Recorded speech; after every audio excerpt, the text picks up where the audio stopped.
نبی کریم صلی اللہ علیہ وسلم کے پاس ایک غریب شخص آیا اور عرض کرنے لگا، میرا ہاتھ بہت تنگ ہے، میں بہت غریب ہوں، کوئی ایسی تجویز بتا دیجئے کہ میں امیر ہو جاؤں، میں مالدار بن جاؤں۔ نبی صلی اللہ علیہ وسلم نے اس کو ایسی تجویز بتائی کہ وہ غریب شخص تو کچھ ہی دنوں میں بہت امیر ہو گیا۔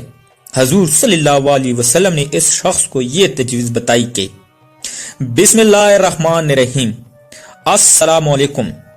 اللہ کے پیارے حبیب محمد صلی اللہ علیہ وآلہ وسلم سراپا رحمت اور صبر و تحمل کا پیکر عظیم تھے۔ بھوک میں اپنے صحابہ کے ساتھ مشقت فرماتے، اور جب کبھی کھانے کے لیے بظاہر چند نوالے میسر ہو پاتے تو اللہ اپنے حبیب صلی اللہ علیہ وآلہ وسلم کے رزق میں ایسی کشادگی فرما دیتا کہ وہ کھانا جو عام طور پر ایک آدھ نفس کے لیے ہوتا تھا وہ درجنوں لوگ شکم سیر ہو کر تناول فرماتے اور کھانا پھر بھی بچ جاتا۔ متعدد حدیث میں ایسے معجزات رقم ہے کہ جب مشیت الہی سے معجزات کا ظہور ہوتا اور صحابہ اکرام اپنے محبوب آقا صلی اللہ علیہ وسلم کے معجزات سے مستفیض ہوتے۔ بخاری شریف میں ایک حدیث مبارک میں اس معجزہ کا ذکر کیا گیا ہے۔ جب رسول صلی اللہ علیہ وسلم نے اپنے ساتھ کئی دنوں کے بھوکے صحابی کو چند روٹیوں اور گھی سے پیٹ بھر کر کھانا کھلوایا اور وہ نور رحمت سے ختم نہ پایا۔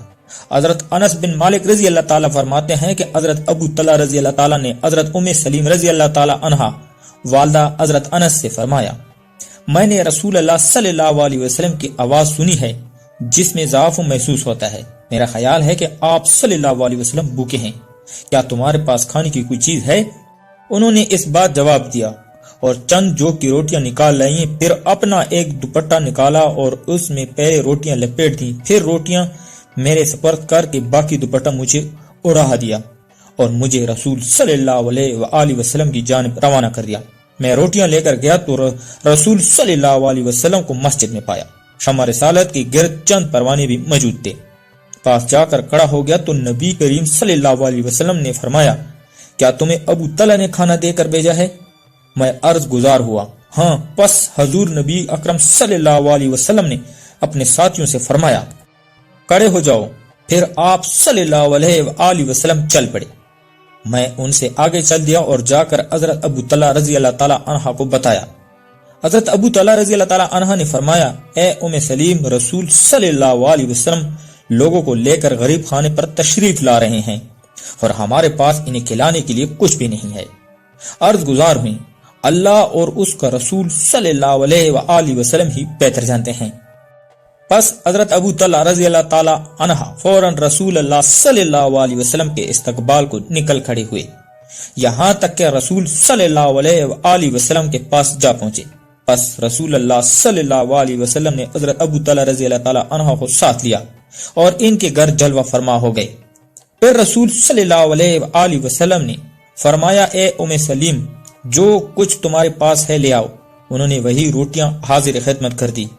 پھر رسول صلی اللہ علیہ وسلم نے ان کے ٹکڑے کرنے کا حکم فرمایا اور حضرت ام سلیم نے سالن کی جگہ کھچی سے سارا دین نکال لیا۔ پھر رسول صلی اللہ علیہ وآلہ وسلم نے اس پر وہی کچھ پڑھا جو خدا نے چاہا۔ پھر فرمایا کہ 10 آدمیوں کو کھانے کے لیے بلا لو۔ پس انہوں نے سیر ہو کر کھانا کھا لیا اور چلے گئے۔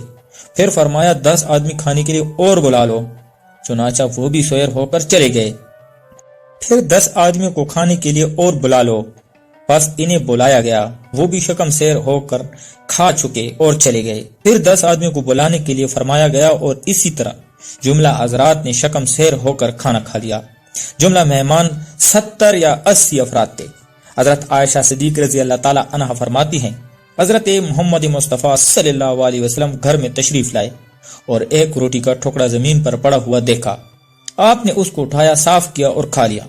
حضور اکرم صلی اللہ علیہ وسلم نے حضرت عائشہ رضی اللہ تعالی عنہا کو فرمایا، اچھی چیز کا احترام کیا کرو، روٹی جب کسی سے باقی ہے تو لوٹ کر نہیں آتی۔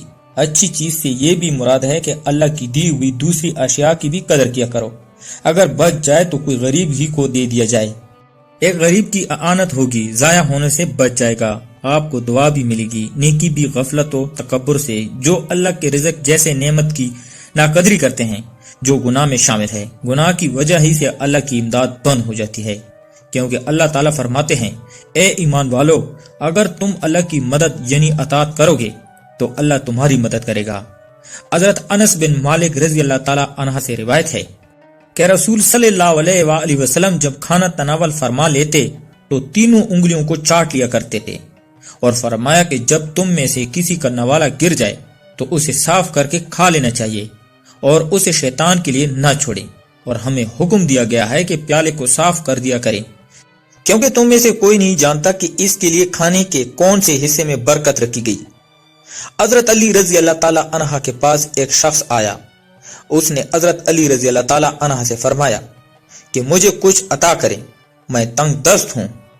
حضرت علی رضی اللہ تعالی عنہ کے پاس اس وقت دینے کے لیے کوئی چیز نہ تھی۔ آپ نے 10 مرتبہ درود پاک پڑھ کر اس کے ہتھیلی پر پھونک مار دی اور فرمایا کہ ہتھیلی بند کر دو۔ جب سائل باہر جا کر ہتھیلی کھولی تو ہتھیلی دیناروں سے بری ہوئی تھی۔ یہ اللہ پاک اولیاء کرام کی فضیلتیں ہیں، معجزات ہیں جو اللہ پاک اپنے بندوں کو عطا کرتا ہے۔ اسی طرح بابا فرید گنج شکر کے متعلق ہے کہ آپ درود پاک کے فضائل بیان فرما رہے تھے تو 5 در پیش آئے اور عرض کیا کہ ہم مسافر ہیں اور خانہ کعبہ کی زیارت کے لیے جا رہے ہیں، لیکن پیسے نہیں ہیں۔ یہ سن کر حضرت شیخ بابا فرید گنج شکر نے مراقبہ کیا اور سر اٹھا کر کھجور کی چند گٹلیاں اٹھائیں اور کچھ پڑھ کر ان مسافروں کو دے دی۔ درویشوں نے باہر جا کر ان گٹلیوں کو دیکھا تو وہ سونے کی اشرفیاں تھیں۔ سبحان اللہ، درود شریف کی بہت فضائل و برکات ہیں۔ ساحل بن سعد السعدی رضی اللہ تعالی عنہ سے روایت ہے کہ ایک آدمی نبی صلی اللہ علیہ وسلم کے پاس سے گزرا تو آپ صلی اللہ علیہ وسلم نے اپنے پاس بیٹھے ہوئے ایک شخص سے پوچھا، اس کے بارے میں تمہاری کیا رائے ہے؟ اس شخص نے جواب دیا، یہ آدمی معزز لوگوں میں سے ایک ہے، اللہ کی قسم یہ اس قابل ہے کہ اگر کہیں پیغام نکاح بھیجے تو اس کا نکاح کر دیا جائے، اور اگر کسی کی سفارش کرے تو اس کی سفارش قبول کی جائے۔ اور رسول صلی اللہ علیہ وسلم یہ جواب سن کر خاموش ہو گئے۔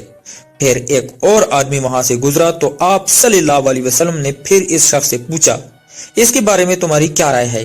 اس نے جواب دیا، اے اللہ کے رسول، یہ شخص غریب مسلمانوں میں سے ہے، یہ اس لائق ہے کہ اگر نکاح کا پیغام دے تو ان سے کوئی نکاح نہ کرے، اگر کسی کی سفارش کرے تو اس کی سفارش قبول نہ کی جائے، اور اگر کوئی بات کہے تو اس کی بات سنی نہ جائے۔ رسول کریم صلی اللہ علیہ وسلم نے یہ سنا تو فرمایا، یہ فقیر شخص اس پہلے شخص جیسے دنیا بھر کے لوگوں سے بہتر ہے۔ مفہوم حدیث، نبی صلی اللہ علیہ وسلم کے پاس سے 2 آدمیوں کا گزر ہوا، ان میں سے ایک کا تعلق معزز لوگوں سے تھا جس کا ان میں اثر و رسوخ تھا۔ یہ ایسا شخص تھا کہ اگر کہیں پیغام نکاح بھیجا تو اس کا پیغام قبول کیا جاتا، اور اگر کوئی بات کہتا تو اس کی بات سنی جاتی، جبکہ دوسرا شخص اس کے بالکل برعکس تھا، اس کا تعلق کمزور مسلمانوں میں سے تھا جس کی کوئی حیثیت نہیں تھی، اگر وہ کہیں پیغام نکاح بھیجا تو اسے قبول نہ کیا جاتا، اگر کوئی سفارش کرتا تو اس کی سفارش قبول نہ ہو جاتی، اور اگر کوئی بات کہتا تو اس کی بات سنی نہ جاتی۔ نبی صلی اللہ علیہ وآلہ وسلم نے فرمایا، یہ غریب شخص اس سے پہلے شخص جیسے زمین بھر کے لوگوں سے بہتر ہے، یعنی یہ شخص اللہ کے نزدیک اس شخص جیسے دنیا بھر کے لوگوں سے بہتر ہے، جو اپنی قوم میں جا و منزلت رکھتا ہے، کیونکہ اللہ سبحانہ تعالیٰ عزت و جا، حسب و نسب، مال و دولت، شکل و صورت، گھر بار کوئی نہیں دیکھتا، بلکہ وہ دل اور عمل کو دیکھتا ہے۔ چنانچہ حدیث میں آیا ہے، اللہ تعالیٰ تمہارے شکلوں اور تمہارے مال و دولت کو نہیں دیکھتا، بلکہ وہ تمہارے دلوں اور تمہارے اعمال کو دیکھتا ہے۔ جب بندے اور اللہ کے مابین دل کی اصلاح ہو جاتی ہے، وہ اللہ کی طرف متوجہ ہو جاتا ہے، لباس سواری، اور وہ اللہ کا ذکر کرنے والا اور اس سے خوف کھانے والا ہو جاتا ہے، اور وہ اللہ عز و جل کو راضی کرنے والے اعمال کرتا ہے، تو ایسا شخص ہی اللہ کے ہاں معزز اور صاحب منزلت ہے۔ اور یہی وہ شخص ہے جو اگر اللہ پر قسم کھا لے تو اللہ تعالیٰ اس کی قسم کو پوری کر دیتا ہے۔ حضور اکرم صلی اللہ علیہ وسلم کے پاس ایک غریب آدمی نے آ کر عرض کی، میرا ہاتھ بہت تنگ ہے، کوئی ایسی تجویز بتا دیجئے کہ یہ تنگی دور ہو جائے۔ آپ صلی اللہ علیہ وسلم نے پوچھا، کچھ تمہارے پاس ہے؟ اس نے کہا، صرف ایک دری اور ایک لکڑی کا پیالہ ہے۔ فرمایا، دونوں چیزیں لے کر آؤ۔ غریب اسی وقت دری اور پیالہ لے آیا، جنہیں آپ صلی اللہ علیہ وسلم نے وہی بیٹھے بیٹھے کسی کے ہاتھ 8 آنے میں بیچ دیا، اور اسے دام دے کر فرمایا، اس میں سے 4 آنے کی تم ایک کلہاڑی لے آؤ اور 4 آنے کا آٹا آج کے لیے گھر میں دے آؤ۔ تھوڑی دیر میں جب وہ آٹا گھر پہنچا کر اور کلہاڑی لے کر آپ صلی اللہ علیہ وسلم کی خدمت میں دوبارہ حاضر ہوا تو آپ صلی اللہ علیہ وسلم نے اپنے ہاتھ سے اس میں لکڑی کا دستہ لگا دیا اور فرمایا جاؤ ہر روز جنگل میں جا کر اس سے لکڑیاں کاٹ لایا کرو اور انہیں بیچ کر گھر کا خرچہ چلایا کرو، 15 دن بعد پھر آنا اور ہمیں اپنا حال سنانا۔ غریب نے 15ویں دن آ کر عرض کی گھر کا خرچ چلا کر اس وقت میرے پاس 2 روپے موجود ہیں۔ آپ صلی اللہ علیہ وسلم بہت خوش ہوئے، اپنا حال سنا اور وہ شخص تھوڑی ہی عرصے میں خوشحال ہو گیا۔ اللہ تعالی ہمیں بہتر عمل کرنے کی توفیق عطا فرمائے اور ہمیں نیکوکاروں میں شامل کرے، آمین۔ پیارے دوستو، اگر آپ کو ہماری ویڈیو اچھی لگی ہے تو چینل کو سبسکرائب اور بیل کے آئیکن پر کلک کریں۔ شکریہ۔